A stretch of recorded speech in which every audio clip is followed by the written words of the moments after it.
जरूर रखना चाहूंगा। इन्हीं बातों के साथ मैं अपनी वाणी को विराम देता हूं। हम मधुकर जी को सुनेंगे, मैं भी उनको सुनूंगा पूरा। धन्यवाद। बहुत बहुत धन्यवाद, बहुत बहुत आभार गुरुवर्य।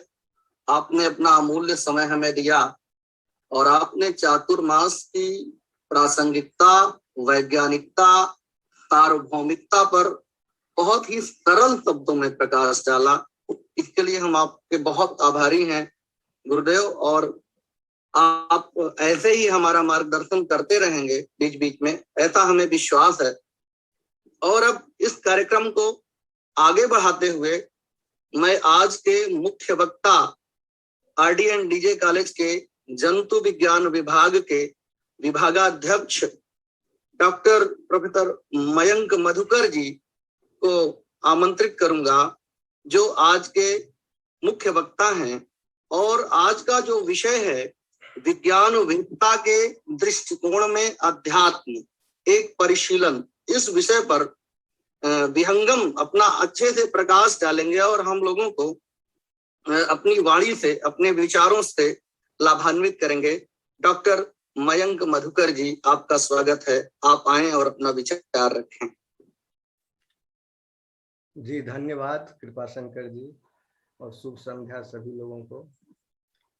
आदरणीय प्रोफेसर GC पंत जी, अतिथि शिक्षक, पहली बार ये हमारी आपकी मुलाकात है। और आदरणीय प्रिंसिपल सर RDNDJ कॉलेज, और इस सभा को संचालित करने वाले हमारे विद्वान शिक्षकगण और प्रिय छात्रों। अध्यात्म और विज्ञान के संबंध पर प्रकाश डालने वाली ये जो गोष्ठी का आयोजन किया गया है, इसके लिए मैं अपना धन्यवाद ज्ञापित करना चाहूंगा। और मैं इस चर्चा को एक वैज्ञानिक आयाम देना चाहूंगा, और इस चर्चा को मैं विज्ञान से प्रारंभ करते हुए अध्यात्म की तरफ ले जाने की कोशिश करूंगा। देखता हूं मैं कितना सफल होता हूं। हालांकि मेरा ज्ञान जो है काफी सीमित है और काफी तुच्छ है इस विषय पर। मुझे इन विषयों की ज्यादा जानकारी और समझ नहीं है, ठीक है। लेकिन अगर विज्ञान को आप देखना, क्योंकि मैं शुरू से ही विज्ञान पढ़ा हूं, तो मैं उसी ढंग से सोच सकता हूँ। मेरी ट्रेनिंग में वही है, ठीक है। तो अगर सवाल उठता है कि आधुनिक विज्ञान है क्या, तो आधुनिक विज्ञान जो है, इसकी स्थापना वैज्ञानिक खोजों के माध्यम से हुई।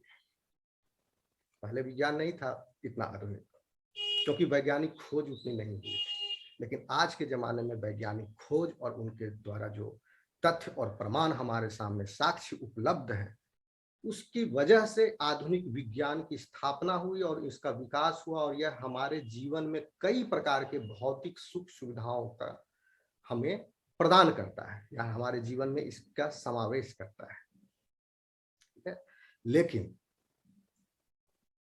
वैज्ञानिक, किसी भी वैज्ञानिक खोज के पीछे, क्योंकि विज्ञान की स्थापना वैज्ञानिक खोजों से हुई है, लेकिन उस वैज्ञानिक खोज के पीछे की जो सोच है, उस खोज को करने की जो सोच है, सभी के पास तो हो नहीं सकती है।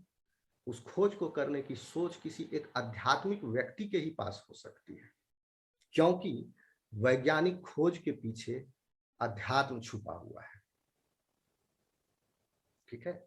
जैसे अगर हम किसी वैज्ञानिक खोज की बात करते हैं, तो अधिकतर वैज्ञानिकों का लक्ष्य यही पता करना होता है कि ब्रह्मांड क्या है, उसकी शक्ति कितनी है, यह सृष्टि कैसे बनी, मानव कैसे बने, और मानव निर्मित वस्तुएं जो हैं, जो हम अपने सुख सुविधा के लिए इस्तेमाल करते हैं, घोड़ा गाड़ी, ट्रेन, हवाई जहाज, मोबाइल, कंप्यूटर, ये सारी जो मानव निर्मित वस्तुएं हैं, यह सब वैज्ञानिक खोजों के आधार पर बनी है। यह बात आप लोग मानते हैं। लेकिन जब यह इन वस्तुओं का आधार वैज्ञानिक खोज है, तो इस ब्रह्मांड के पीछे जो शक्ति है और इस ब्रह्मांड को संचालित करने वाली जो शक्ति है, उस शक्ति के पीछे क्या स्रोत है, ठीक है। तो उस शक्ति के पीछे जो स्रोत है वह अध्यात्म है, क्योंकि यह अध्यात्म ब्रह्मांड की शक्ति को स्वीकारता है। विज्ञान भी ब्रह्मांड की शक्ति को स्वीकारता है, विज्ञान ने यह खोज करके पता लगाया है कि ब्रह्मांड की उत्पत्ति कब हुई, सूर्य की उत्पत्ति कब हुई, पृथ्वी की उत्पत्ति कब हुई, मानव की उत्पत्ति कब हुई, और इस धरती पर रहने वाले चराचर जगत में जितने भी प्राणी हैं उन सभी प्राणियों की उत्पत्ति कब और कैसे हुई। कई सारे सवालों के जवाब विज्ञान को मिल चुके हैं। तो अध्यात्म जो ब्रह्मांड की शक्ति को स्वीकार कर रहा है उसका साधन दूसरे हैं, वह मंत्र और श्लोकों के द्वारा उसका वर्णन करता है। इसलिए हम सब विज्ञान को मानने वाले और अध्यात्म को मानने वाले या दोनों को अलग अलग मानने और जानने वाले, वस्तुतः उनमें बुद्धिमान वही है जो यह विज्ञान और अध्यात्म को एक समझे। आपको मैं एक्सप्लेन करूंगा कि कैसे विज्ञान से ही अध्यात्म निकला है या अध्यात्म से विज्ञान की उत्पत्ति, और फिर यही विज्ञान जो है अध्यात्म को पूरक कर रहा है, पूर्ति कर रहा है वैज्ञानिक खोजों के माध्यम से।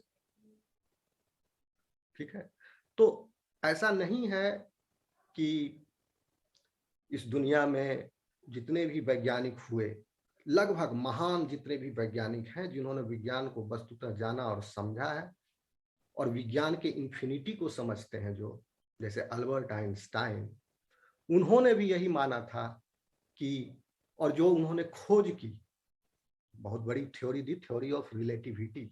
जिस समय उन्होंने यह थ्योरी दी उस समय इस थ्योरी को समझ कि कोई नहीं पाया।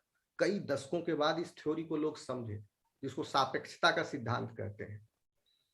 ठीक है, तो उनका भी यही कहना है कि कोई परम शक्ति है जो इस संसार का संचालन कर रही है, और कई अन्य वैज्ञानिकों ने भी यह माना है कि उनकी खोज के पीछे, जो वैज्ञानिक खोज उन्होंने की है, उसके पीछे आध्यात्मिक प्रेरणा या दिव्य शक्ति भी काम कर रही थी। अल्बर्ट आइंस्टाइन ने कहा था कि उनकी वैज्ञानिक खोजों के पीछे सबसे बड़ी प्रेरक शक्ति यह ब्रह्मांड का उनका पर्सनल धार्मिक अनुभव है। यानी वैज्ञानिक खोजों में भी अध्यात्म छुपा है, और यह बात प्रमुखतः सारे वैज्ञानिक मानते हैं। मेडिकल साइंस भी यह बात मानता है कि मन का हमारे शरीर पर कितना गहरा प्रभाव होता है। यदि मन ठीक नहीं है, एक सेकेंड, मेरी काम वाली है, दीदी आई।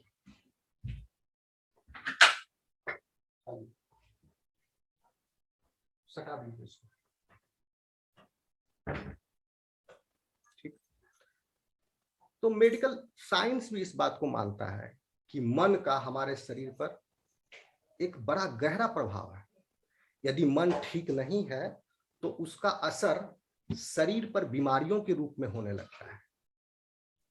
ठीक है, इसलिए मेडिकल साइंस इलाज के लिए सिर्फ दवाओं को काफी नहीं मानता। खासकर तनाव संबंधी जो बीमारियां हैं, हाइपर सेंसिटिविटी और स्ट्रेस संबंधित, जो कि फिर दूसरी बीमारियों के जनक हैं, लाइफ स्टाइल डिजीजेस जो अदर्स हैं, blood pressure, hypertension, sugar, cholesterol, ये सब। ठीक है, बहुत लंबा लिस्ट है, उसमें नहीं जाएंगे।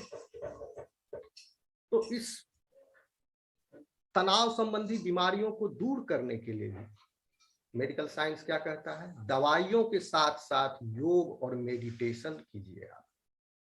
और यह बात रिसर्च द्वारा साबित हो गई है कि किसी बड़ी बीमारी या ऑपरेशन के बाद जो लोग मेडिटेशन करते हैं या धार्मिक स्थलों में समय बिताते हैं, वे उन लोगों के मुकाबले जल्दी स्वस्थ हो जाते हैं जो ऐसा नहीं करते। तो मेडिकल साइंस भी अध्यात्म को हमारे शरीर में एज ए हीलर के रूप में वर्णित करता है, जिसका मतलब यह है, मेडिकल साइंस मतलब क्या, ये आधुनिक उपचार की जो विधा है, जो विकसित हुई है, मेडिकल साइंस, एलोपैथी, क्योंकि आयुर्वेदिक तो पुरातन है और सनातन भी है, लेकिन यह आयुर्वेद की जो उपचार की नई विधा है, यह भी मानता है कि अध्यात्म जो है एज ए ये हीलर है, क्योंकि उससे पॉजिटिव वाइब्स आती है, पॉजिटिविटी आती है, सकारात्मक ऊर्जा का संचार होता है, जिससे आपके मन, मस्तिष्क और शरीर तीनों को स्वास्थ्य प्रदान करने में मदद मिलती है। तो आप अध्यात्म और विज्ञान आप समझ अभी अब थोड़ा सा आपको आइडिया मतलब लग रहा होगा कि अध्यात्म और विज्ञान जो है आपस में परस्पर ये जुड़े हुए हैं, क्योंकि यह अध्यात्म ही हमें वैज्ञानिक तरीके से सोचने की प्रेरणा देता है। ठीक है, क्योंकि विज्ञान को देखने, सोचने, समझने वाला ही तो मनुष्य है। मनुष्य के अलावा कोई दूसरा प्राणी विज्ञान को न सोच समझ सकता है, न विज्ञान को विकसित करने में अपना योगदान प्रदान कर सकता है। यह मनुष्य ही है। तो यह मनुष्य जो इसको देख रहा है अध्यात्म को, तो विज्ञान को, और विज्ञान के गूढ़ रहस्यों में जब जाने की कोशिश कर रहा है, एक्सपेरिमेंट के माध्यम से या और भी साक्ष्यों के माध्यम से, सबूतों के माध्यम से, वैज्ञानिक तथ्य, प्रमाण, तर्क सबको लगा करके जब वो अपनी बात को सिद्ध कर रहा है, प्रमाणित कर रहा है, तो उसके पीछे की जो सोच है, उस सोच की शक्ति जो है वह अध्यात्म से ही आएगी। यानी उसके अंदर जितनी आध्यात्मिकता का विकास हुआ है वही उसको वैज्ञानिक तरीके से सोचने में मदद करेगा, और फिर बाद में यही विज्ञान जो है उस अध्यात्म के रहस्य को खोज करने में मदद करेगा। जैसे कि अगर हम कहें कि जैसे अध्यात्म को धार्मिक वेद ग्रंथों पर विश्वास होता है, ठीक है, लेकिन ये कभी कंप्लीट नहीं है। अब ये बात थोड़ा सा कंट्रोवर्शियल हो सकती है, क्योंकि अगर यह कंप्लीट है तो अध्यात्म जो है वो इन्फिनिटी है, और इन्फिनिटी कभी कंप्लीट नहीं हो सकता है। इसलिए अध्यात्म को धार्मिक ग्रंथों में बांध के नहीं रखा जा सकता, और ये किसी मत, संप्रदाय या धर्म विशेष से भी संबंधित नहीं हो सकता है। ठीक है, क्योंकि यह विज्ञान का भी आधार है, और दोनों विज्ञान और अध्यात्म दोनों ठोस आधार पर बात करते हैं। दोनों में से कोई हवाई बातें नहीं करती हैं। अध्यात्म तब दूषित हो जाता है जब इसमें अंधविश्वास का समावेश हो, जब ब्लाइंडली किसी की बात को फॉलो करने लग जाते हैं, तब वह अध्यात्म भटक जाता है। क्योंकि अध्यात्म जो है स्वयं की खोज है। ठीक, तो अध्यात्म कभी कंप्लीट नहीं है, ये इनफाइनाइट तक ले जा सकता है। इसको किसी धार्मिक किताब में बांध करके नहीं रखा जा सकता है। ठीक, और इसका समय समय पर अध्यात्म का विस्तार होता ही जाएगा, होता ही चला जाएगा। विवेकानंद ने भी प्रिडिक्ट किया था कि मनुष्य जाति समाज का तब तक सुखकारी नहीं हो सकते हैं जब तक इस आधुनिक समाज में अब चूंकि अध्यात्म और विज्ञान दोनों की जगह बन गई है, और इसको मनुष्य स्वीकार करे कि अध्यात्म और विज्ञान को उनके यथार्थ रूप में, स्वरूप में, जैसे अध्यात्म को धार्मिक विश्वास या अंधविश्वास के आंखों से ना देख करके उसको विज्ञान के चश्मे से देखे, और विज्ञान को भी धार्मिक रहस्य और अनैतिक और वैज्ञानिक बातों के आधार पर नहीं, उनको भी तथ्यों के आधार पर यथार्थ रूप में जो देखता है वही सच को देखेगा। ठीक, तो कहने का मतलब हुआ कि विज्ञान जो है हमें बाहरी जगत की सच्चाई से अवगत कराता है। जैसे अगर हम बीच में हैं तो हम, और उसके पीछे अध्यात्म है, और हम बीच में हैं। अगर ये मान लिया जाए हम नहीं, किसी भी एनिमल को ले लो, या मनुष्य, कोई मनुष्य बिना चेतनता के, यानी उसके मस्तिष्क से सारी मेमोरी निकाल दी गई, उसको पता नहीं है उसका नाम क्या है, ऐसा मनुष्य अगर वो बीच में है तो उसके बाहर विज्ञान है और अंदर उसकी अंतरात्मा है, उधर आध्यात्मिकता है। तो वह, क्योंकि इस पूरे ब्रह्मांड में कोई भी डायरेक्शन कहीं ऊपर नहीं है, कहीं नीचे नहीं है, कोई उत्तर नहीं है, कोई दक्षिण नहीं, कोई पूरब नहीं, कोई पश्चिम, सिर्फ दो ही डायरेक्शन है, अंदर और बाहर। तो विज्ञान जो है हमें बाहरी जगत की सच्चाई को खोज कराता है, और अध्यात्म उस अंतर मन को जानने और समझने का जरिया है, और इन दोनों मार्गों द्वारा ज्ञान की राह पर ले जाए जाते हैं, और हमारा जीवन जो है बेहतर बनता है। जैसे अगर कोई व्यक्ति अपने पूरे जीवन काल में अध्यात्म को अगर नकार दिया, सिर्फ वैज्ञानिक तथ्यों के आधार पर ही बात किया, और उसने कहा कि अध्यात्म कुछ है ही नहीं, ये पूरी कल्पना है, तो वह जीवन को बेहतर ढंग से नहीं समझ पाएगा, उसकी वैज्ञानिक सोच भी बेहतर नहीं हो पाएगी, वह सिर्फ उसी में उलझ कर रह जाएगा। उसे आत्मिक शांति और सवालों के जवाब, उसे सुख प्राप्त नहीं होंगे, आनंद प्राप्त नहीं होगा। क्यों? क्योंकि अध्यात्म इन वस्तुओं का क्रिएट करता है जो कि मनुष्य, जैसे कि मनुष्य आप सभी जानते हैं, हम सभी नश्वर हैं, सब कुछ धरती पर छूट जाना है। तो अध्यात्म उन वस्तुओं का निर्माण करता है जो अभौतिक है, दिखाई नहीं देती, लेकिन मरने के बाद वो साथ जाती है। मृत्यु उन्हें आपसे छीन नहीं सकता।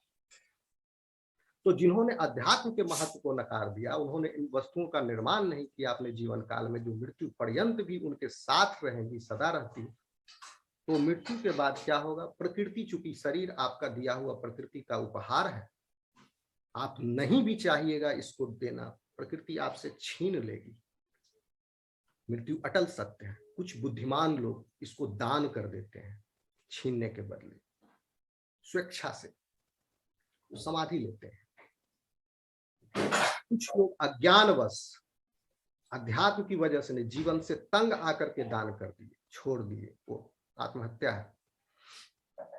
और कुछ लोग नहीं नहीं नहीं मुझे जीना है जीना है जीना है करके व्याधि क्षेत्र अवस्था में भी मेडिकल साइंस का सहारा लेकर, दवाइयों का सहारा लेकर जीवन को जितना खींचना चाहते हैं खींचने का प्रयास करते हैं। ठीक है, विज्ञान का सहारा ले रहे हैं। लेकिन इन सभी कंडीशन में मृत्यु अटल सत्य है, उससे कोई बच नहीं सकता है।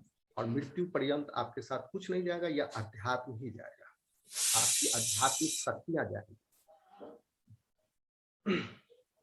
तो कहने का मतलब हुआ कि अब हमें दोनों ही मार्ग की आवश्यकता है। अगर इस जीवन को सफल बनाना है तो हमें ज्ञान की राह पर भी चलना है, क्योंकि यह दोनों ज्ञान की राह पर ले जाने वाले हैं और कल्याणकारक है, हमारे जीवन को बेहतर बनाएगी।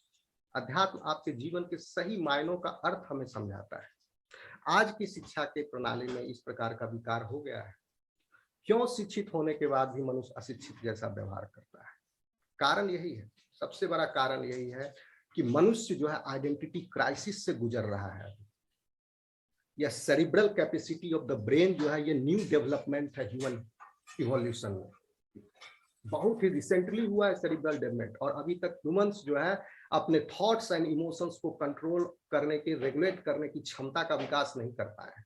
यह आध्यात्मिक शक्तियों के विकास और चिंतन मनन के द्वारा ही संभव है, योगिक क्रिया द्वारा। नहीं अगर करेंगे तो जनरल मनुष्य अभी तक ये इवोल्यूशन में स्पीसीज में इनकल्टेंट, जैसे मछली के बच्चे को तैरना नहीं सिखाया जाता है, उसको जन्मजात आता है, या इनकल्टेंट अभी तक नहीं हुआ है ह्यूमंस में, तो इसके लिए साधना की आवश्यकता पड़ती है। ठीक है, आइडेंटिटी क्राइसिस का मतलब यह हुआ कि जन्म होने के पश्चात जो प्राथमिक शिक्षा हमें घर में मिलती है माता पिता के द्वारा, वहां पर हमें हमारी पहचान से अवगत कराया जाता है। और बच्चा, इसीलिए बच्चा जो है जल्दी सीख जाता है, क्योंकि उसकी कोई पहचान नहीं होती। वो भले ही आप उसको जो पहचान दे, नाम दे, वो खुद अपने पहचान से वाकिफ नहीं होता है, और इसीलिए वो जल्दी जल्दी सारी चीजों को सीख जाता है। एक पूरी की पूरी भाषा सीख जाता है, वो कई सारी चीजें सीख जाता है। उसके बाद वो सीखने के उस कालखंड के बाद उतनी सारी चीजें फिर मनुष्य जीवन भर नहीं सीख पाता है, कई मनुष्य तो।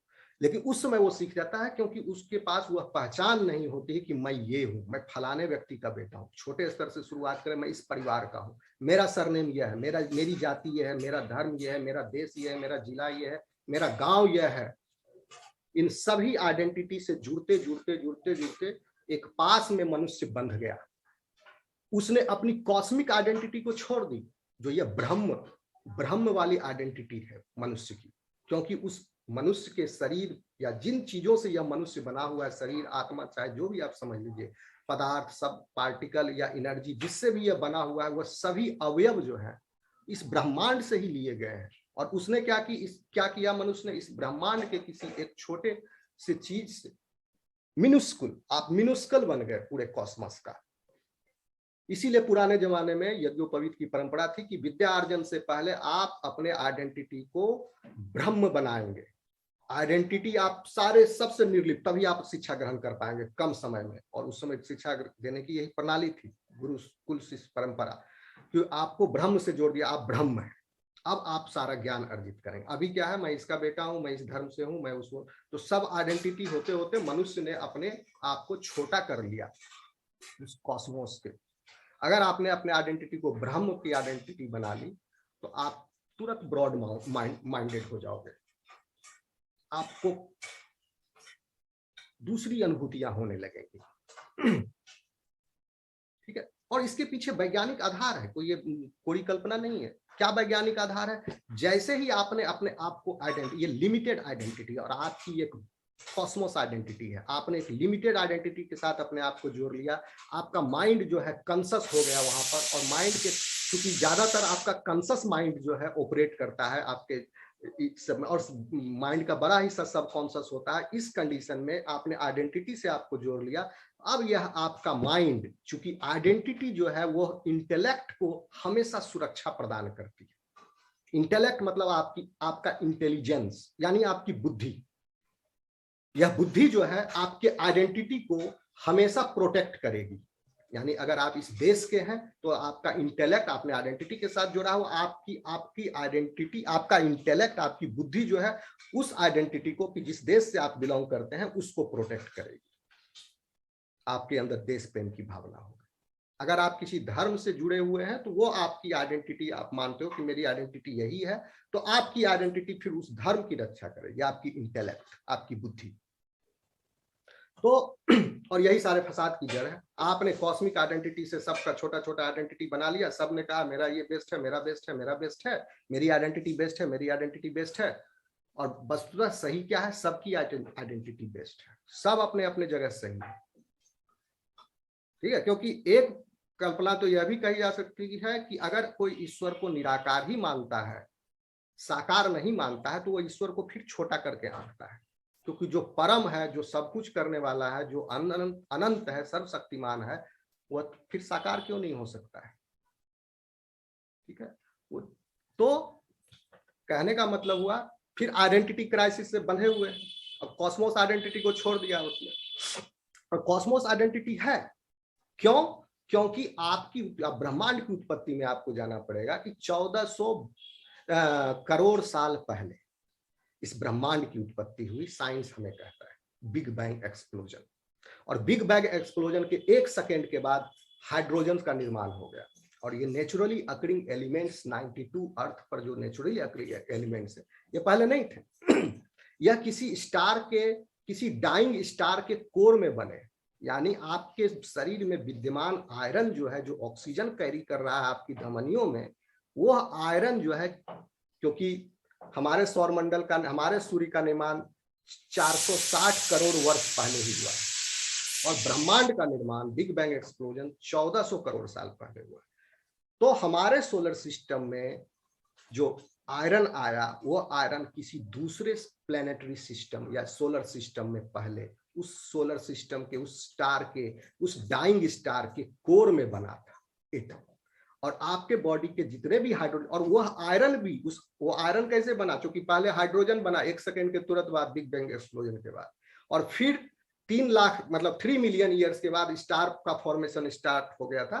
तो और वो करीब 8 बिलियन ईयर्स तक चला, और उसी में स्टार्स, नए नए स्टार फॉर्म होते रहे, और स्टार्स फिर स्टार का डेथ होते गया। तो जो हाइड्रोजन फ्यूल का स्टार्स थे वो फ्यूज हो के हीलियम बन गए, हीलियम फ्यूज हो के 4 वाला कंपाउंड बेरिलियम बन गया। उसके बाद फिर कार्बन स्टार, ऑक्सीजन स्टार, इसी तरह से फ्यूज होते होते डाइंग स्टार के कोर में भारी एलिमेंट्स का निर्माण होते गया। इसी तरह लोहे तक निर्माण हो गया। सोना का निर्माण फिर उसका अलग तरीका है, सुपरनोवा एक्सप्लोजन में हुआ था, जब न्यूट्रॉन पार्टिकल्स प्रोटॉन पार्टिकल्स पर बम्बार्ड किए थे। कहने का मतलब हुआ कि हमारे शरीर के जितने भी एलिमेंट्स हैं, वो सब की उत्पत्ति बिग बैंग एक्सप्लोजन के 1 सेकेंड के बाद, और 1 सेकेंड के अंदर क्या हुआ था? सब एटॉमिक पार्टिकल्स थे, सब एटॉमिक पार्टिकल। यानी एक एटम को आप तोड़ते जाएंगे, न्यूक्लियस तक पहुंचेंगे, न्यूक्लियस को तोड़ोगे, प्रोटॉन, न्यूट्रॉन, एटम को तोड़ोगे तो न्यूक्लियस एंड इलेक्ट्रॉन आएगा, फिर न्यूक्लियस को तोड़िएगा तो प्रोटॉन एंड न्यूट्रॉन्स आएंगे, प्रोटॉन को तोड़िएगा तो quark, 2 up quarks, 1 down quark आएंगे, न्यूट्रॉन को तोड़िएगा तो 2 डाउन क्वार्क, 1 अप क्वार्क आएगा। तो अभी कुछ साल पहले, हाल के वर्षों में गॉड पार्टिकल्स, हिग्स बोसोन की खोज हुई, क्योंकि टोटल 25 एलिमेंट्री सब एटॉमिक पार्टिकल्स है, जिसमें एक मिसिंग था, जिसकी वजह से फॉर्मूला कंप्लीट नहीं हो रहा था।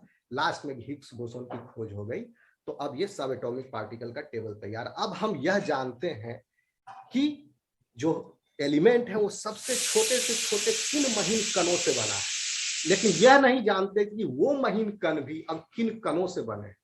इसीलिए अल्बर्ट आइंस्टाइन ने कहा था कि science is lame without religion and religion is blind without science. इसलिए जहां साइंस निरुत्तर हो जा रहा है वहां अपना गॉड को बना लिए। अल्बर्ट आइंस्टाइन का भी यही था। और जहां तक आपसे संभव है आप उसको एक्सपेरिमेंट, क्योंकि उस प्रक्रिया के पीछे भी गॉड ही है। तो कण कण में ईश्वर है। अब सब एटॉमिक पार्टिकल्स में भी हिग्स बोसोन है, गॉड पार्टिकल है। एनीवे, तो अब कहने का मतलब हुआ कि आप अपनी आइडेंटिटी से जब तक बाहर नहीं निकलेंगे कि मैं वो हूं, फला हूं, आपको जीवन में सुख की अनुभूति नहीं होगी, अध्यात्म की ओर आप नहीं जा पाएंगे, कॉस्मोस से नहीं जुड़ पाएंगे, क्योंकि वस्तुतः जो असली में आप वही है। आप बीच में सिर्फ जो थोड़े समय के लिए आप यह मनुष्य जीवन में हैं, इस जीवन में आपने अध्यात्म, अहंकार से अध्यात्म को नकार दिया है। क्योंकि इंटेलेक्ट जो है, वो जो इंटेलेक्ट को जो आपका आइडेंटिटी प्रोटेक्ट कर रहा है, इंटेलेक्ट जो होता है शार्प होता है।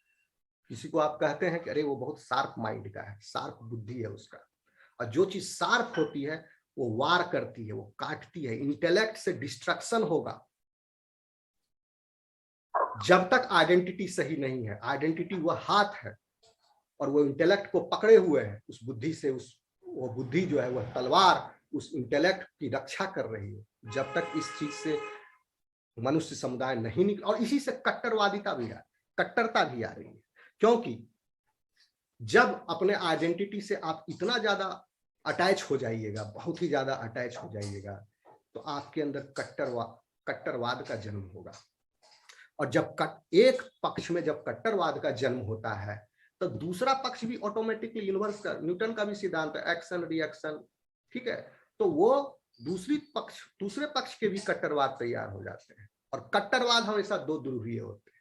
इसीलिए आप पाएंगे समाज में राइट विंग, लेफ्ट विंग, उत्तरी पंथ धारा, दक्षिणी पंथ धारा, ऐसे होगा, पॉजिटिव नेगेटिव, इस तरह से हो। और ये दोनों पक्ष आपस में लड़ेंगे, दोनों अपने आप को श्रेष्ठ बताएंगे। तो एक ही सवाल में इसका आंसर है कि या तो दोनों श्रेष्ठ हैं, दोनों गलत हैं।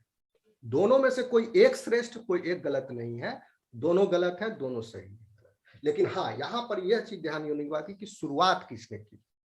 क्योंकि दूसरा, अगर एक ने अपने कट्टरवाद की शुरुआत की तो दूसरे स्कूल वाले भी जो है वह भी कट्टरवाद को अपना लेंगे अपने आइडेंटिटी की रक्षा के लिए। ये नेचुरल होगा उनमें। तो क्या उपाय है? आध्यात्मिक भावनाओं का विकास, यथार्थ देखना, जीवन को वस्तुतः अर्थार्थ, जो चीज जैसा है उसको वैसा का वैसा देखिए। उसमें कोई इफ बट लेप परलेप ऐसा है वैसा है, उन्होंने ये कहा, तो आप सीकर हैं, आप खोज कर सकते हैं, आप खोज रहे हैं, आप खुद अपने मन अंतःकरण पर तलाश कर देखिए, ठीक है। तो थोड़ा चर्चा लंबा हो रहा है, मैं इस पर और कभी करूंगा इस लाइन पर। ओके, तो कहने का मतलब हुआ अभी तक हम क्या समझ सकते हैं? कह सकते हैं कि अध्यात्म और विज्ञान जो है दोनों सृजन के मूल तंत्र से जुड़े हुए हैं, और दोनों अध्यात्म और विज्ञान हमें बाहरी जगत और अंतरात्मा से जोड़ने का काम करते हैं। जहां अध्यात्म हमें मन से जोड़ता है और विज्ञान हमें बताता है, अध्यात्म हमें मन से जोड़ता है और विज्ञान हमें बताता है कि बाहरी जगत का हमारे मन और शरीर पर क्या प्रभाव पड़ता है। साथ ही साथ अध्यात्म और विज्ञान दोनों ही सत्य की खोज करते हैं, दोनों ही हमें प्रकृति से जोड़ते हैं, मानवता से जोड़ते हैं, और दोनों का उद्देश्य हमारे जीवन को बेहतर करना है। साथ ही साथ अध्यात्म और विज्ञान दोनों ही समाज के कल्याण के लिए काम करते हैं। शरीर को स्वस्थ रखने के लिए यदि वैज्ञानिक खोजों की जरूरत होती है, तो मन को स्वस्थ और सुंदर बनाने के लिए अध्यात्म के नियमों का पालन जरूरी होता है। अध्यात्म और विज्ञान दोनों मिलकर स्वस्थ और सुंदर समाज का निर्माण कर सकते हैं। जैसे कि अगर हम कहें कि अध्यात्म और विज्ञान आज के समाज में अगर ये दूसरे के साथ पूरक रूप में कार्य करें तो दोनों एक दूसरे की पूर्ति या कमियों को पूरा करते हैं। हालांकि अध्यात्म में कमी कहना कोई यह सही बात नहीं होगी, लेकिन एक आध्यात्मिक व्यक्ति में कमी करना ये सही बात है। तो मेरा मतलब उसी से है कि अध्यात्म और विज्ञान एक दूसरे के पूरक तभी हो सकते हैं जब अध्यात्म को अंधविश्वास से न जोड़ा जाए और विज्ञान का प्रयोग विनाश के लिए नहीं हो, और अध्यात्म और विज्ञान द्वारा इस प्रकार से जनहित में की गई जो भी खोज है, नई नई दवाइयों का निर्माण, वैक्सीन का निर्माण, एक दूसरे के करीब लाएंगे अध्यात्म और विज्ञान को, क्योंकि वैज्ञानिक खोज के प्रति जो मानसिक शक्ति है वह आध्यात्मिक शक्तियों द्वारा प्राप्त हो रही है। कोई एक परेशान मनुष्य, जिस मनुष्य के चित्त में शांति नहीं है, सुख नहीं है, आनंद नहीं है, वह वैज्ञानिक खोज नहीं कर सकता।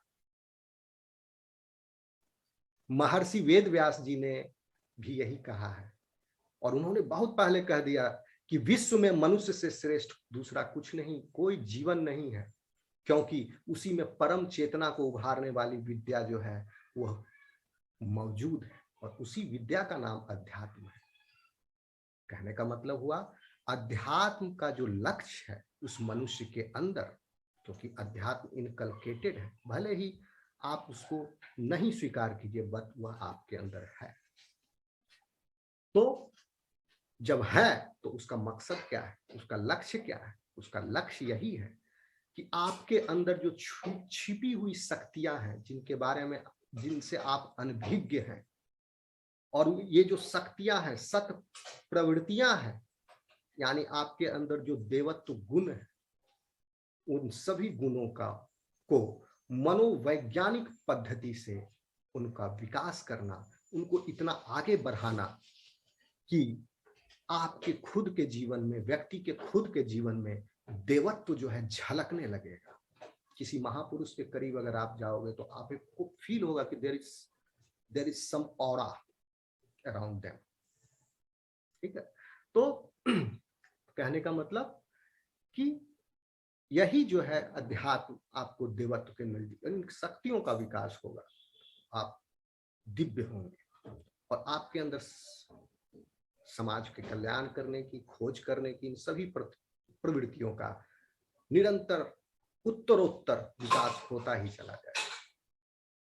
और दूसरी तरफ जैसे अब विज्ञान का क्या लक्ष्य है, अध्यात्म का तो यह लक्ष्य है, विज्ञान का क्या लक्ष्य है कि प्रकृति तथा पदार्थ में छिपी शक्तियों की जानकारी प्राप्त करना।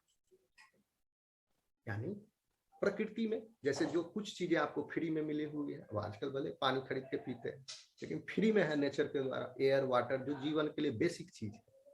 और दूसरी चीजें जो पैसा पर खरीदते हैं आप, मैन मेड चीजें, वस्तुएं, जो भी आप आदान प्रदान क्रय विक्रय करते हैं, वो सारी वस्तुएं, यह सब जो है आपके जीवन में सुख सुविधा प्रदान करते हैं।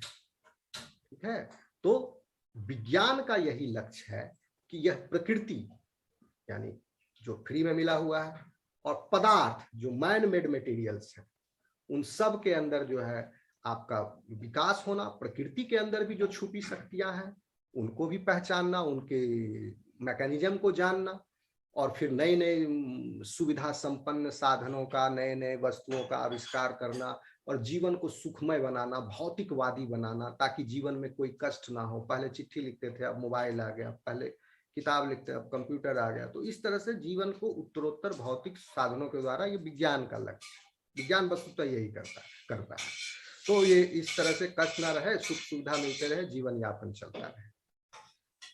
ठीक, तो इसका मतलब क्या हुआ? क्या हम भौतिक सुख साधन छोड़ दें? क्या हम दोनों आध्यात्मिकता की ओर ही चले जाएं, गुफाओं में? ऐसी बात नहीं है, आपको बैलेंस बना के चलना है, क्योंकि आज के समाज की ये हकीकत है। अगर सब मनुष्य आचरण ये ऐसा ही करने लग जाए मनुष्य समाज, तब बड़ी विकृति उत्पन्न हो जाएगी।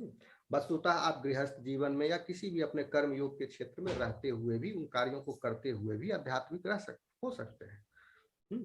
तो कहने का मतलब कि जीवन जो है आत्मिक और भौतिक दोनों तत्वों से मिलकर बना है, इसलिए विज्ञान वो अध्यात्म अलग अलग होते हुए भी ये दोनों एक दूसरे के पूरक हैं। ठीक है, तो विज्ञान और अध्यात्म के बारे में बड़े बड़े महापुरुषों ने और वैज्ञानिकों ने अपने अपने विचार व्यक्त किए हैं। जैसे कुछ महापुरुष, स्वामी विवेकानंद ने कहा है कि मनुष्य का भविष्य उसके सही अर्थों में वैज्ञानिक और सच्चे आध्यात्मिक होने पर टिका है। उन्होंने पहचान लिया था कि आगे आने वाला समय विज्ञान का है, और उन्होंने कहा कि विज्ञान को जहां धर्म से मानवीयता की सीख लेने की जरूरत है, वहीं धर्म के क्षेत्र में वैज्ञानिक पद्धतियों के प्रयोग की आवश्यकता है। अब वैज्ञानिकों ने क्या कहा? अल्बर्ट आइंस्टाइन, उन्होंने कहा कि इस संसार में ज्ञान और विश्वास दो वस्तुएं हैं।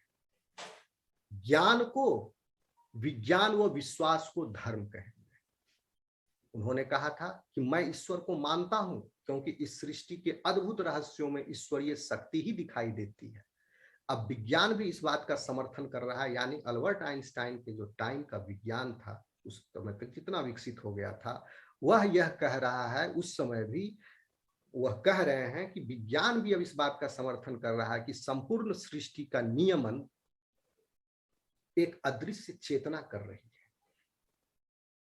एक महापुरुष, दूसरे महापुरुष संत विनोबा भावे, मैं तुलना बता रहा हूं कि महापुरुष और महान वैज्ञानिक, इन दोनों के जो वचन है, कथन है, लगभग एक जैसे हैं। विनोबा भावे ने कहा था कि धर्म और राजनीति का युग बीत गया, अब उनका स्थान अध्यात्म और विज्ञान ग्रहण करेंगे। वैज्ञानिक हेक्सले ने कहा कि धर्म और लोभ भय से मुक्त किया जाना चाहिए, उसमें काल्पनिक मान्यताओं का निराकरण होना चाहिए, यानी शुद्धिकरण होना चाहिए, अंधविश्वास हटाने चाहिए और चेतना को परिष्कृत करने की उनकी मूल दिशा एवं क्षमता को प्रभावी बनाया जाना चाहिए। यह वैज्ञानिकों ने भी कहा है। एक वैज्ञानिक थे जो कि बहुत अच्छे लेखक भी थे, जिनका नाम है एच कैरोलिंग। इन्होंने साइंस एंड रिलीजन के यह लेखक थे। इन्होंने कहा था कि 21वीं शताब्दी में अध्यात्म को विज्ञान का और विज्ञान को अध्यात्म का अभिन्न अंग मान लिया जाएगा, और तब विज्ञान और अध्यात्म के समन्वय से ही उभय पक्षीय प्रगति का संतुलन आधार बन सकेगा। कहने का मतलब हुआ कि अध्यात्म का वस्तुतः फिर अर्थ एक निकल के आता है कि अध्यात्म एक ऐसी अलौकिक वस्तु है, एक अलौकिक चेतना है, कुछ मटेरियल है, कुछ सब्सटेंस है, जिसको मृत्यु भी जो है छीन नहीं सकती है। यानी आध्यात्मिकता का विकास करना, आपके अंदर उन शक्तियों का विकास करना है जो कि मृत्यु परांत भी आपके साथ मौजूद रहेंगे। तो इनको आप जैसे अगर कहें कि परम देव शिव जो है, उनके लिए मृत्यु अगर मामूली बात है, ठीक है, लोग कहते हैं कि उनके लिए मृत्यु एक मामूली बात है, लेकिन जब हम कहते हैं कि शिव संहारक है, तो इसका मतलब यह नहीं होता कि शिव जो है वो मृत्यु की वजह है या वे मृत्यु लाते हैं, उनकी मृत्यु में कोई दिलचस्पी है। नो, उनकी मृत्यु में कोई दिलचस्पी नहीं है। उनके लिए मृत्यु एक बेहद मामूली बात है, जीवन का एक बेहद सतही पहलू है उनके लिए मृत्यु। यह दिखाने के लिए कि यह मृत्यु की कितनी उपेक्षा करते हैं शिव जी, या कितना तिरस्कार करते हैं मृत्यु का, वह अपने शरीर पर चिता की भस्म लगाते हैं। और आध्यात्मिक साधना मृत्यु से बचने के लिए नहीं होती है, यह उनके जीवन से, उनके क्रियाकलापों से आप सीख सकते हैं, मतलब समझ सकते हैं कि आध्यात्मिक साधना जो है वो मृत्यु से बचने के लिए नहीं होती है, बल्कि मृत्यु जो वजह है, मृत्यु की जो वजह है, मृत्यु की वजह क्या है? जन्म। तलाक की वजह क्या है? शादी। मूल वजह। तो मृत्यु की जो वजह, जो जन्म है, उससे ही मुक्ति के लिए यह आध्यात्मिक साधना है। ठीक है, तो फिर यह जो ड्रामा है जन्म मृत्यु का, यह मामूली बन जाता है। यानी यह जन्म और मृत्यु जो है बस कुम्हार के एक बिजनेस की तरह है। मिट्टी के एक ढेले को लेकर उसे मानव आकार देना और उसे चलता फिरता और बोलता हुआ बनाना, यह कुम्हार का धंधा है, जो कुछ देर बाद कठपुतली के तमाशे का रूप ले लेता है। दरअसल एक साधारण सी ट्रिक है। जैसे हम लोग बायोलॉजी में पढ़ाते हैं, किसी भी एनिमल मॉडल को या किसी भी उसके सेक्शन को देखने के लिए you look dorsally, you look ventrally, see horizontally, longitudinally, meridionally, sagittally. Okay, तो भगवान क्या करते हैं, वो डॉर्सली देख रहे हैं, ऊपर से देखते हैं, वो ऊपर से देख रहे हैं। ओके, यानी सबको एक साथ देख रहे हैं। आप भी घटनाओं को ऊपर से देखिए, उनमें घुस करके मत देखिए, उनमें मिल करके मत देखिए। जब आप ऊपर से देखेंगे तो आपको सारी चीजें समझ में आएंगी। ठीक है, तो इसी तरह कह रहे हैं कि हम, ये एक साधारण सी ट्रिक है, और एक दर्शक होने के नाते आप इस तमाशे को देख सकते हैं, लेकिन यह तमाशा देखना दूसरी बात है, और उसी तमाशे के पर्दे के पीछे से जानना, ऊपर से देखना डॉर्सली, और समझना उन तमाशे के बीच के, बिल्कुल अलग बात है। जैसे अगर आप किसी नाटक को देखने गए पहली बार, आपको बहुत मजा आएगा। अब आप उसी नाटक को रोज देखने जाइए, दूसरी बार नहीं मजा आएगा, तीसरी बार धीरे धीरे एकदम बोर हो जाओगे। तो यही, इसी तरह ये जन्म मृत्यु का जो चक्कर है, ये वही नाटक है, बार बार हो रहा है, बार बार हो रहा है। और कितने आश्चर्य की बात है, आप बोर नहीं हो रहे हो। क्यों नहीं बोर हो रहे हो? क्योंकि आपकी याददाश्त नहीं, आप भूल चुके हो कि पहली बार भी हम सेम नाटक देख चुके थे और वो फिर से रिपीट हुआ है। तो आपके जीवन में फिर रोमांच नहीं है, आध्यात्मिक रोमांच नहीं है, मन के अंदर स्फुरनाओं का अभाव है, नवीनता का अभाव है, क्योंकि सभी लोग अपनी याददाश्त को खो चुके हैं और उसी के परवश अपना कर्म कर रहे हैं, और मजबूरी बस। तो इस बंधन से इसको पहचानने के लिए आपको खोज करनी होगी खुद में। ठीक है, तो यह अध्यात्म के माध्यम से ही संभव है। और यानी अध्यात्म का संबंध जो है, ना तो आपके जीवन से है, ना आपके मृत्यु से है। अध्यात्म का संबंध बिल्कुल आपसे है, यानी आपका संबंध। इसका मतलब हुआ कि आपका संबंध ना आपके जन्म से है, ना आपके मृत्यु से है। आपका संबंध सिर्फ आपसे है। तो फिर यह आप है कौन? और यही आपका संबंध अध्यात्म से, जो रियल आप है। ठीक, तो आध्यात्मिक प्रक्रिया जो है वो कभी भी जीवन और मृत्यु के बारे में नहीं होती है, क्योंकि शरीर का जन्म होता है और शरीर का ही मृत्यु होता है। जबकि आध्यात्मिक प्रक्रिया जो है वो सिर्फ और सिर्फ आपके बारे में होती है, और जो ना कि जीवन है ना ही मृत्यु है। अगर इसे आसान शब्दों में कहा जाए तो इस पूरी आध्यात्मिकता का मकसद उस चीज को हासिल करने की कोशिश है जिससे यह धरती आपसे कभी वापस नहीं ले सकती। लेकिन जब तक आपके पास यह शरीर है, तब तक इससे ऐसी चीज बना सकते हैं या हासिल कर सकते हैं जो धरती आपसे वापस ना ले पाए। यानी जब तक आपके पास शरीर है, तभी तक आप उस वस्तु का निर्माण कर सकते हैं, क्योंकि उस शरीर के अंदर, उस आत्मा के माध्यम से यह क्षमता है, क्योंकि यह जीवन मनुष्य जीवन है, इस वजह से यह क्षमता है अंदर में कि आप उस आध्यात्मिक शक्तियों का अपने अंदर विकास कर सकते हैं, उसका प्रादुर्भाव, उसको संचित कर सकते हैं, जो कि मृत्यु पर्यंत, मृत्यु के बाद भी आपके साथ रहने वाली है। लेकिन अगर आपने ऐसा नहीं किया इस जीवन में, तो क्या होगा? मूर्ख कहलाएंगे आप। क्यों? क्योंकि यह शरीर आपका है नहीं जिसे आप अपना समझ रहे हो, और चूंकि यह शरीर आपका नहीं है, यह उधार का शरीर, अभी बताया कॉस्मोस से आया हुआ, वापस कॉस्मोस आपसे छीन लेगा। जब यह शरीर छीन लेगा, जब मृत्यु हो जाएगी, तब आप भिखारी हो जाओगे, आपके पास कुछ नहीं बचेगा, क्योंकि सारी भौतिक चीजें यहीं रह जानी, साथ में शरीर भी छूट जाना है। तो और आपने आध्यात्मिक शक्तियों का संचार नहीं किया, तो आपके साथ क्या जाएगा फिर? ओके, सो कहने का मतलब हुआ कि जब यह धरा पूरा आपसे वापस ले लेगी, और उसके बाद कुछ भी नहीं बचेगा। तो चाहे आप प्राणायाम करें, चाहे ध्यान करें, आपकी ये सारी कोशिशें आपकी जीवन ऊर्जा को एक तरह से रूपांतरित करेंगी, आपके अंदर आध्यात्मिक शक्तियों का विकास करेंगे। यानी इन आध्यात्मिक शक्तियों को विकास करने के जो साधन है, उनको वस्तुतः आपको शुरू से समझना होगा। ठीक, तो इसलिए समझना आवश्यक है क्योंकि यह शरीर सिर्फ मांस को बनाने का एक मशीन नहीं है सिर्फ, बल्कि यह शरीर कुछ ऐसे सूक्ष्म तत्व का निर्माण कर सके जो यह मांस की से ज्यादा टिकाऊ हो। और अगर आपने इस सूक्ष्म तत्व को पाने की कोशिश नहीं करेंगे तो जीवन के अंत में जब आपसे कर्ज वसूली करने वाले आएंगे तो आपसे सब चीज ले लेंगे और आपके पास कुछ नहीं बचेगा। और उसके बाद की आपकी यात्रा का हिस्सा अच्छा नहीं होगा, फिर आप भटकोगे।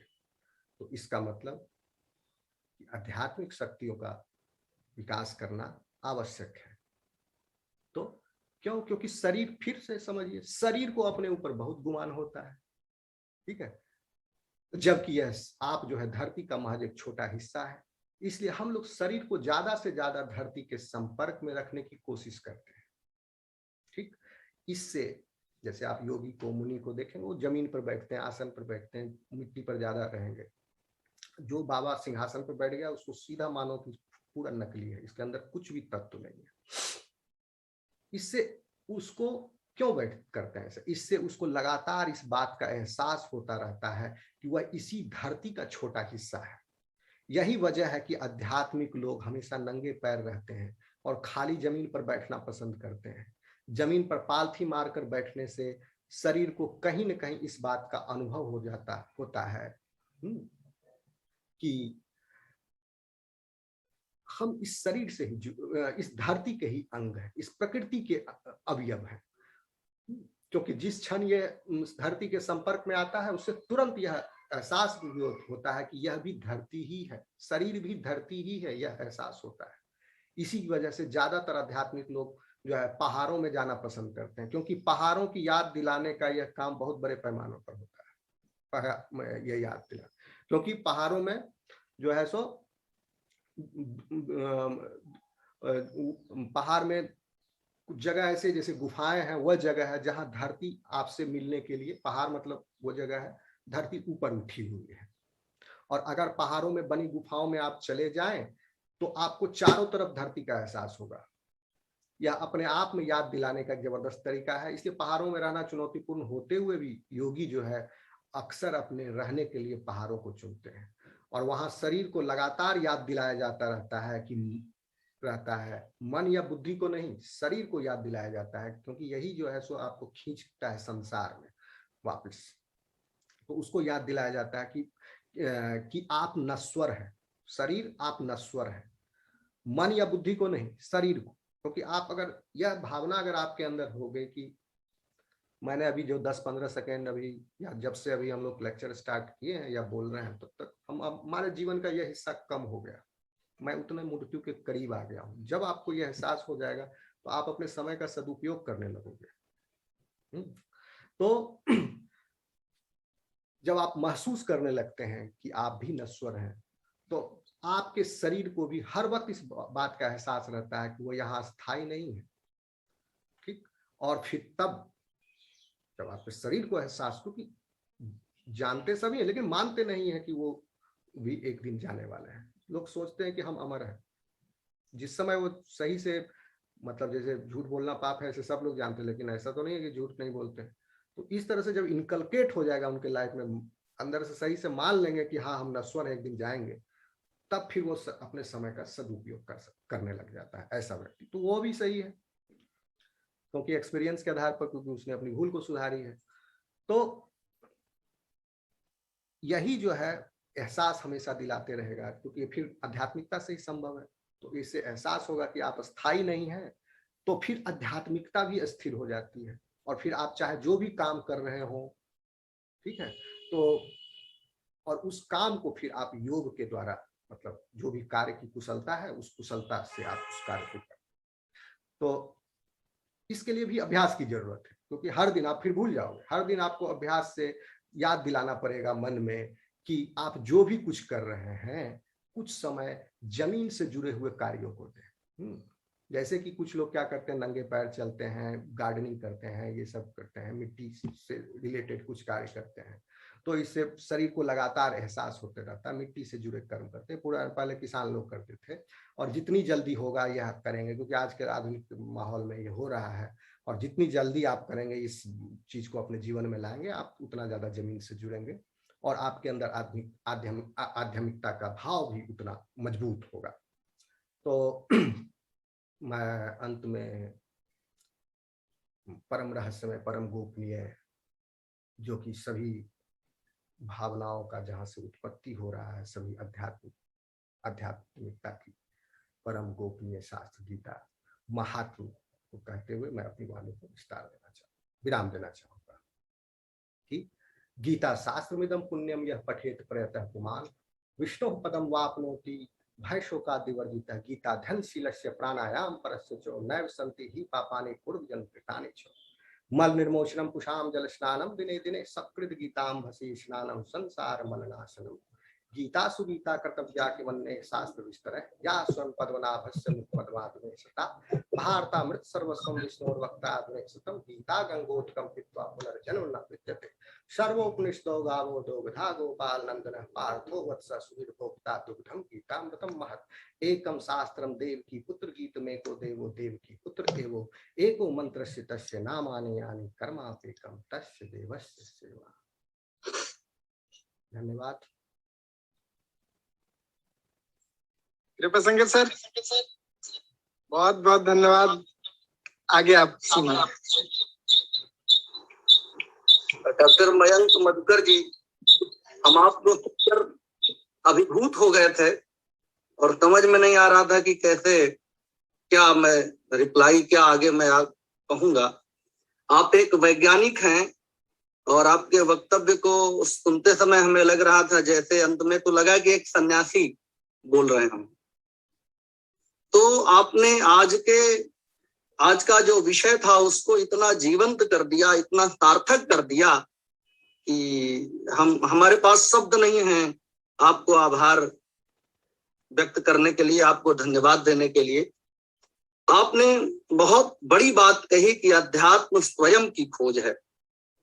हम भले शंकराचार्य को पढ़ लें, रामानुजाचार्य को पढ़ लें या किसी को भी पढ़ लें, लेकिन वो सिर्फ हमारे जीव की भाषा हो सकती है, हमारे जीवन की भाषा नहीं हो सकती।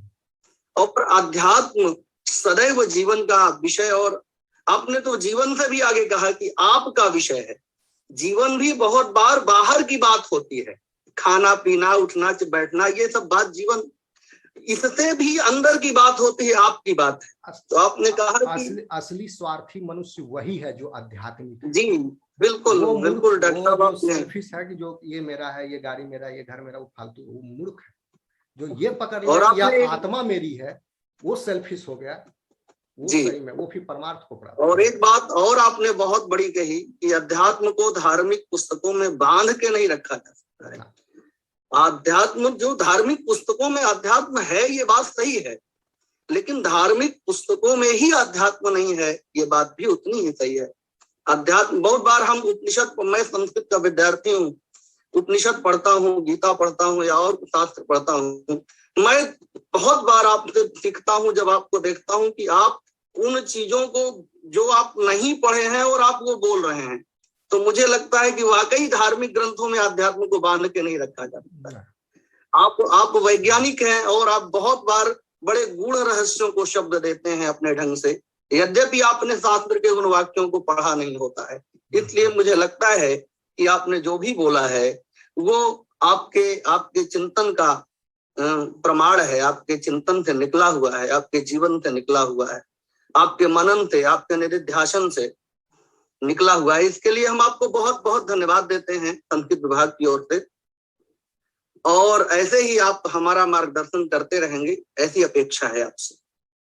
अब हम इस कार्यक्रम को और आगे बढ़ाएंगे और अब हम कार्यक्रम के अंत की तरफ चल रहे हैं और अब अध्यक्षीय भाषण के लिए, अध्यक्षीय आशीर्वाद के लिए हम अपने महाविद्यालय के प्राचार्य, जो कि स्वयं एक अध्यात्मवेत्ता भी हैं और वैज्ञानिक भी हैं, वो हमें हमेशा मार्गदर्शन करते हैं। अध्यात्म और विज्ञान के समन्वय का जैसी बात रखते हैं, वो जितनी दृढ़ता से रखते हैं, हम लोग बिल्कुल आश्चर्यचकित हो जाते हैं। और आप हमेशा से न केवल संस्कृत विभाग का अपितु महाविद्यालय के समस्त विभागों का उनके स्तर पर उतर के मार्गदर्शन करते हैं। कि किस तरीके से ज्ञान को आचरण का विषय बनाया जा सकता है, किस तरीके से अध्यात्म को जिया जा सकता है, किस तरीके से विज्ञान को अध्यात्म का समन्वय किया जाता है। ये सारी चीजें हम लोग आपसे समय समय पर सीखते हैं। और हमारे प्राचार्य प्रोफेसर गोपाल प्रसाद यादव जी अब हमारे समक्ष ऐसे प्राचार्य उपस्थित हैं। अब आप हम सबको अपने आशीर्वाद से हम सबको लाभान्वित करेंगे और इस संगोष्ठी के को पूर्णता प्रदान करेंगे। मैं अपने आदरणीय प्राचार्य को आमंत्रित करता हूं कि आप आशीर्वचन दें हमें।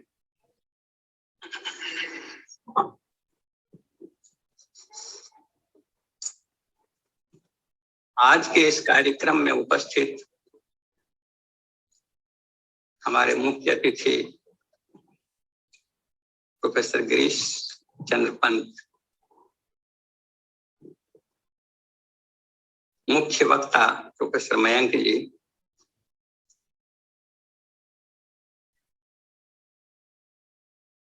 प्रोफेसर कृपा शंकर जी, विभागाध्यक्ष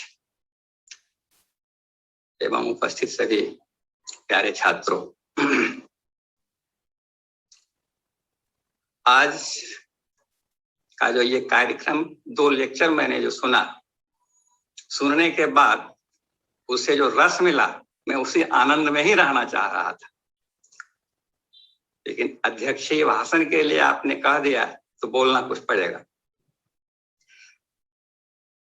मैं अध्यात्मवेत्ता नहीं, आज तो मयंक जी का सुनने के बाद कि अध्यात्म में बहुत ही गहराई तक ये पहुंचे हुए हैं, इनको पहुंचना भी चाहिए। आध्यात्म का विषय प्रारंभ होता है तो सबसे पहले कहा जाता है, जो व्यक्ति आता है मैं भगवान को जानना चाहता हूं, मैं जीवन में शांति चाहता हूं, आध्यात्मिक रास्ते पर चलना चाहता हूं, तो गुरु के पास जब जाता है तो गुरु सबसे पहले कहता है तुम्हें अंतर्मुखी होना पड़ेगा। अंतर्मुखी, बाहर के दुनिया को देख करके जो आप दौड़ धूप रहे हैं उसको आप छोड़ें। अंदर में क्या, शरीर के अंदर में क्या क्या हो रहा है, आप उसको जानने का प्रयत्न करें। और जो कुछ हो रहा है स्टेप बाय स्टेप जानते हुए कि ये चीज हो रहा है इस कारण से, उसका कारण क्या है, फिर उसका कारण क्या है, उसका क्या कारण क्या है, अंतिम में सबका कारण क्या है, वहां तक जाए।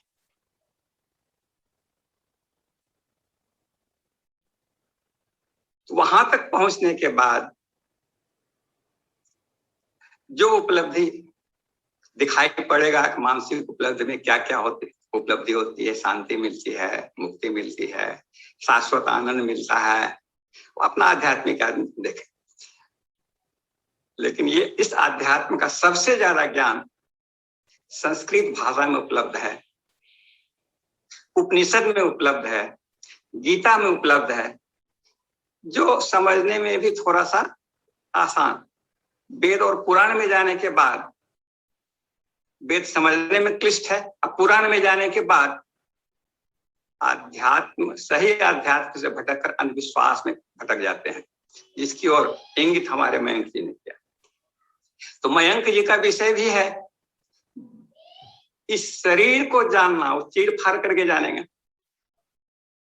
और आध्यात्म अपने अनुभव के आधार पर, अपनी साधना के आधार पर जानेंगे।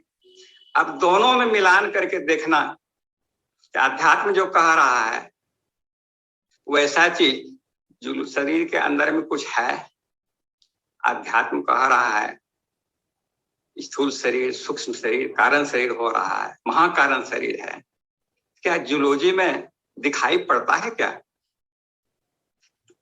मयंक जी ने चर्चा कर ही दिया, स्थूल शरीर, सूक्ष्म शरीर, इसकी चर्चा उन्होंने कहा मन, जिसका मालिक है सूक्ष्म शरीर। मन तो सबका मालिक है, करता ही है पूरे इसका। उसके पीछे कारण शरीर और उसके पीछे महाकारण। अब कारण के पीछे का रहस्य उस पर हम ज्यादा मैं नहीं जाना चाहूंगा।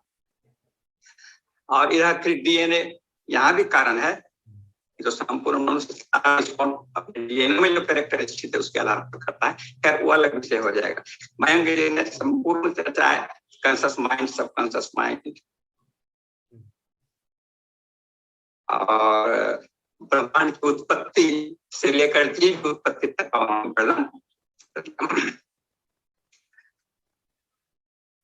ये अध्यात्म और विज्ञान दोनों अलग अलग नहीं है, दोनों में अनिवार्य संबंध है, एक दूसरे का सहारा है। ये हमारे प्रोफेसर गिरीश चंद्र जी भी बोले, मैं भी उनसे सहमत हूँ और इन्होंने तो समझा ही दिया। अध्यात्म हमें मानसिक उपलब्धि देता है और विज्ञान हमें भौतिक उपलब्धि देता है। भौतिक उपलब्धि, मानसिक उपलब्धि दोनों ही महत्वपूर्ण है व्यक्ति के लिए। तो हमको अपने जीवन में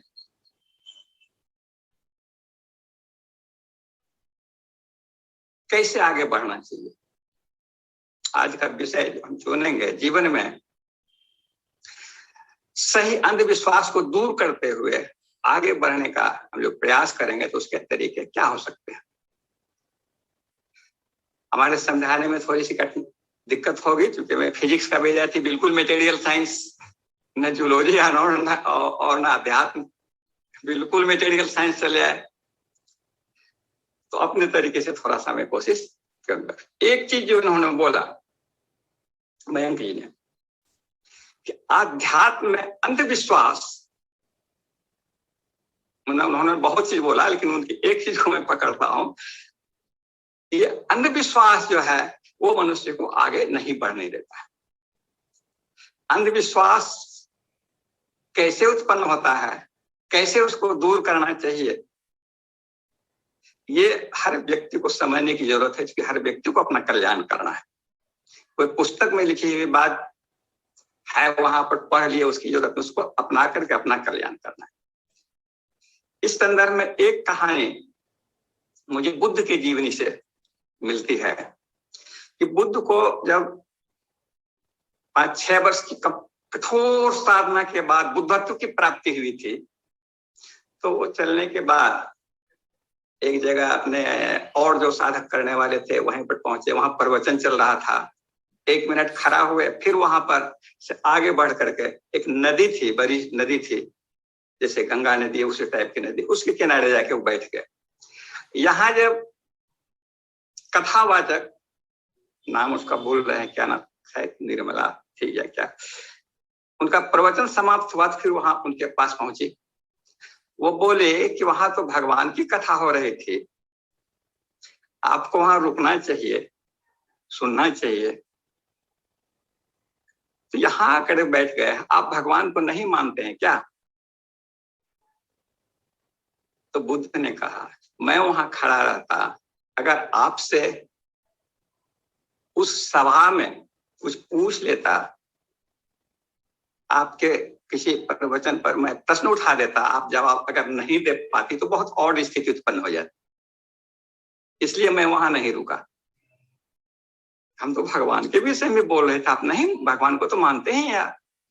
तो उन्होंने प्रश्न का उत्तर देने के बजाय प्रश्न ही कर दिए। वो प्रश्न किए कि मैं इस नदी के किनारे बैठे, आप भी बैठे हुए हैं, आप बताएं इस नदी को पार करना हो तो कितने तरीके से पार किया जा सकता है? तो वो बोले कि अगर पानी कम होगा, डूबने भर नहीं होगा, तो हम पैदल भी पार कर सकते हैं। अगर उसमें बहुत ज्यादा डूबने भर पानी होगा तो तैरना जानते हैं तो तैर करके हम पार कर सकते हैं। तैरना भी नहीं जानते हैं तो नाव आदि प्रकार का जो साधन होगा उसके द्वारा, उसके माध्यम से हम नदी के पार जा सकते हैं। तो बुद्ध ने फिर पूछा, अगर वो आदमी जो नदी पार करना चाहता है नदी किनारे बैठ जाए और वो भगवान का भजन करने लगे और भगवान से प्रार्थना करे, हे भगवान आप सर्वशक्तिमान हैं, आप सर्वज्ञ हैं, आप सर्वत्र विराजमान है, आपकी इच्छा के बिना एक पत्ता भी संसार में नहीं हिलता है। आप सबों का संसार की नदी से सबका, संसार सागर से सबको पार कराने वाले हैं। मेरी आपसे करबद्ध प्रार्थना है कि मुझे भी इस नदी को पार करा दें। ऐसा प्रार्थना और भगवान का वो भजन करे, तो कितने दिनों के भजन करने के बाद वो व्यक्ति नदी को पार कर सकता है। तो बोले कि नहीं, ऐसे में तो पार नहीं कर पाएगा, पार तो नहीं कर पाएगा। फिर आगे बुद्ध बोले कि जीवन में किसी भी लक्ष्य को प्राप्त करना हो, आगे जो ज्ञान दिए कि जीवन में किसी भी लक्ष्य को प्राप्त करना हो तो सार्थक पुरुषार्थ करने की आवश्यकता पड़ती है। उस लक्ष्य के लिए सार्थक पुरुषार्थ मतलब विवेकपूर्ण ढंग से कार्य करना पड़ेगा, तभी आप अपने लक्ष्य की प्राप्ति कर सकते हैं। दूसरा साधन नहीं है। अब विवेकपूर्ण ढंग से, अब यहां पर तो भगवान का प्रार्थना करने के बाद पार नहीं हुए, जबकि सर्वशक्तिमान है, सर्वज्ञ है, सर्वत्र है, और विवेकपूर्ण ढंग से कार्य करने पर नदी पार कर गया। अब समझने की जरूरत है, भगवान को हम किस रूप में समझ लेते हैं। अंधविश्वास, भगवान जिस रूप में है उस रूप में समझना आसान बात नहीं है। जैसा कि अभी आप सुने ही में, कोई एक पक्ष देख करके एक बातें उनके विषय में कह सकता है, लेकिन मैं भगवान को पूर्णतः जान गया हूं। जो कहता है वह कुछ नहीं जाना है, जो कहता है वह कुछ नहीं जाना। हम पूरा सहमत हैं महंगी जी की बात से।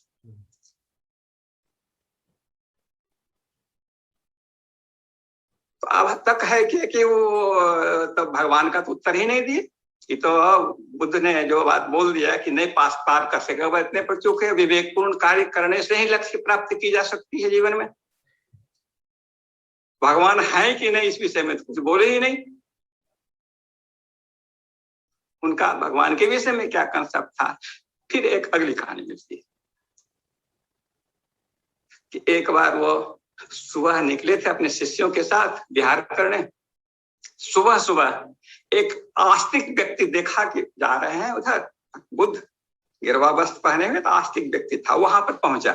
वो बुद्ध से पूछा कि भगवान होता है ना। तो बुद्ध उसको ऊपर से नीचे तक देखे और बोले, अरे मैं इतना कठोर साधना किया, दुनिया में संसार में सब कुछ मिला है, वो भगवान ही केवल नहीं मिला, भगवान को छोड़ करके सब कुछ है, भगवान होता ही नहीं है। आस्तिक को बोल दिया, बोला यही बात बताए। अब वो लटका के चला गया। दोपहर होते होते फिर एक दूसरा देखा कि जा रहा है, ठीक कर करके, तो लगता है भगवान को मानने वाला है। लेकिन ये जो गया था ये नास्तिक था। ये पूछा कि हम तो भगवान को नहीं मानते हैं, आप कहने आप मानते हैं क्या, आपने देखा है क्या जो मानते हैं आप। तो बुद्ध बोले कि मैं संपूर्ण साधना करने के बाद जैसे हमको बुद्धत्व की प्राप्ति हुई, मेरा तीसरा नेत्र खुला, तो संपूर्ण संसार में भगवान ही भगवान हमको दिखाई पड़ा। उसके अलावा तो दूसरा कुछ हमको दिखाई ही नहीं पड़ा, कुछ है ही नहीं उसके अलावा। अब नास्तिक बेचारा परेशान मुंह लटका के चला गया। अब शाम होते होते एक तीसरा व्यक्ति पहुंचा। वो बुद्ध से पूछता है, हे भगवान, हे महात्मा जी, हमको कभी कभी लगता है कि भगवान होता है और कभी कभी लगता है कि भगवान होता ही नहीं। मैं बड़ी भ्रम में हूं। सो आप मार्गदर्शन कीजिए कि भगवान होता है कि नहीं होता, आप हमको बताएं। तो बुद्ध ने कहा तुम जितनी चीज जानते हो अन्य के द्वारा जानते नहीं, मानते हो, अन्य के द्वारा जो भी बोला गया सुने और उसको तुम मान लिए, तो अपने अंदर मानी हुई सारी बातों को तुम निकाल दो, तुम अपने को खाली कर दो और जाओ अपना जीवन यापन के लिए जो काम करना है अपना काम करो। तुम काम करोगे उसी दरमियान तुम्हें पता चल जाएगा भगवान होता है तो वो भी पता चल जाएगा, भगवान नहीं होता है तो वो भी पता चल जाएगा। तीसरा संध्या वो चला गया। अब उसके साथ जो जा रहा था उनका शिष्य, उसमें एक आनंद भी था। अब आनंद शिष्य को बहुत मुश्किल में पड़ गया वो कि हमारे जो गुरु हैं सुबह में एक को बोल दिए भगवान नहीं होते हैं, दोपहर में बोल दिए भगवान ही भगवान है, सब जगह भगवान ही होता है, तीसरा को बोल दिया है होता है नहीं होता है पता चल जाओ। तो वो बड़ी चिंता में पड़ गया, अगर नहीं होगा तो नहीं होगा, होगा तो होगा, दोनों बात तो नहीं हो सकता है। अब भगवान हमारे गुरु झूठ तो नहीं बोल सकते हैं, लेकिन ये हो कैसे रहा, वो पूरा उलझन में फंस गया। अब उलझन का दूर कैसे हो? तो रात में सोने के समय वो पैर दबाने जाता था आनंद, उसी समय पूछा हे भगवान, हे गुरुदेव, आज हम बहुत सी दुविधा में पड़ गए। बोला क्यों? बोले कि अब आप 3 आदमी को कल ये जो घूम रहे थे 3 आदमी को 3 बात आप बोल दिए, एक को होता है भगवान, एक को नहीं होता है, और को होता है होता होगा नहीं होगा, सब पता चल जाएगा, तुम सब कुछ निकाल दो अपने अंदर से, पूर्व का ज्ञान जो माने हुए सब निकाल दो। तो मैं उलझन में पड़ गया। बोले उलझन में पड़ोगे ही, हम तुमको तो कुछ नहीं बोले थे, तुम काहे सुना?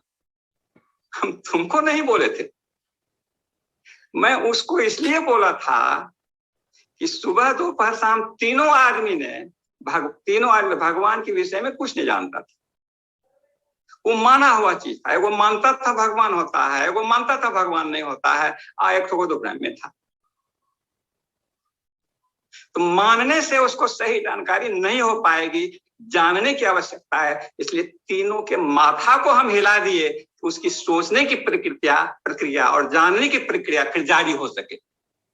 जहां कोई चीज मान लेते हैं बिना जाने हुए, वहीं पर जानने पर एक सीलिंग लग जाता है। अब उससे ज्यादा आप जान ही नहीं पाए, कोई भी नहीं जान पाता। इसलिए मैं तीनों का ये हिला दिया। तो जानना सबसे महत्वपूर्ण है,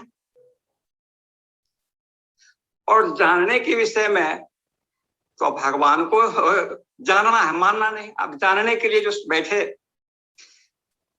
तो बहुत से बन गए ऐसे करके, जिनको भगवान का दर्शन जो कहते हैं कि हमको दर्शन हो गया, तो दर्शन होने के बाद वो भगवान अपने ढंग का बनाए, उसके विषय में कंसेप्ट लिख दिए, एक आइडेंटिटी बना लिए, जो मयंक जी बोले, आइडेंटिटी बना करके अपना फॉलोअर ऐसा भगवान होता है इसी को मानना। एक धर्म चला गया, दूसरा धर्म चला गया, तीसरा धर्म चला गया, जितना जाना उतना का अपना एक धर्म बना लिया और दावा करने लग गया हमारा भगवान बड़ा, हमारा भगवान बड़ा। आपस में ये भी होने लगा, इसमें से क्या भगवान उतने हैं कि भगवान ऑलमाइटी एक ही होते हैं? उन्होंने ठीक से जाना या नहीं जाना? उन्होंने भगवान का जो विभिन्न धर्म जितना भी चल रहा है दुनिया में धर्म, अपना अपना भगवान माना या बनाया ही हम कर सकते हैं। इसीलिए चर्चा हो रही थी मयंक जी से, तो यही हम कहे, हमको लगता है कि भगवान सृजन मनुष्य का या जीवों का नहीं किए, मनुष्य ही भगवान का सृजन कर किए, मनुष्य ही भगवान का सृजन किए। ये बात हमको बहुत पहले सब कुछ लगता है भगवान है क्या। हमको भगवान से भेंट करना है। कैसे भेंट करना? हम तात्विक दृष्टि से भगवान को भेंट करेंगे। आध्यात्मिक जो कथाएं हैं, तो कथा तो ठीक है मानसिक ही के लिए है, लेकिन तात्विक दृष्टि से जानने के बाद ही ज्ञान उसका मिल पाएगा। तो तात्विक दृष्टि से जानने का प्रयत्न किया। तो ज्यादा तो नहीं, एक भगवान के विषय में को हम एक टॉपिक लेंगे जिसको मानते सब हैं, जानते कम लोग हैं, तो उस भगवान को हम देखने का प्रयत्न करेंगे। हमको तो दिखाई थोड़ा पड़ा है, जितना दिखाई पड़ा है उतना तो हम दिखाने करेंगे, आगे विश्लेषण करके आप लोग बोलिएगा, उतना तो हम दिखा ही देंगे। है कि हम माने हुए नहीं है, हम तात्विक दृष्टि से जानने का प्रयत्न ही करेंगे। एक भगवान लेते हैं, जब इतने भगवान है, सबका सृजन ही जब बताया हुआ है तो ठीक है, देखें कैसे एक गणेश भगवान को लिया जाए। भगवान गणेश, पहले भगवान गणेश के विषय में जितनी बातें हमारे शास्त्रों में लिखी हुई है उस बात को जान लें, तब भी समझने में सुविधा होगी। वो सारे कार्य को पूरा कर रहे हैं कि नहीं, हम जिनको दिखा रहे हैं, तभी ना मानिएगा। तो गणेश जी के विषय में ये है कि गणेश जी का वो क्या है, पहला तो वो विघ्न हरता है, वो विघ्न हरता है, एक ये है उनका। दूसरा है कि गणेश जी प्रथम पूज्य, कोई भी कार्य प्रारंभ करें उसके पहले गणेश जी की पूजा कर लेनी चाहिए। तीसरी बात, किसी पुराण में लिखा हुआ होगा, शिव जी और पार्वती जी के तो पुत्र हैं गणेश जी, लेकिन हम किसी आध्यात्मिक पुरुष से होगा किसी पुराण में, लेकिन शिव जी की शादी, शंकर जी की शादी जो पार्वती जी से हुई थी, तो उस शादी में भी पूजा हुई थी उनकी, गणेश जी की। बोलिए, जब शादी ही नहीं हुआ, शादी भी हो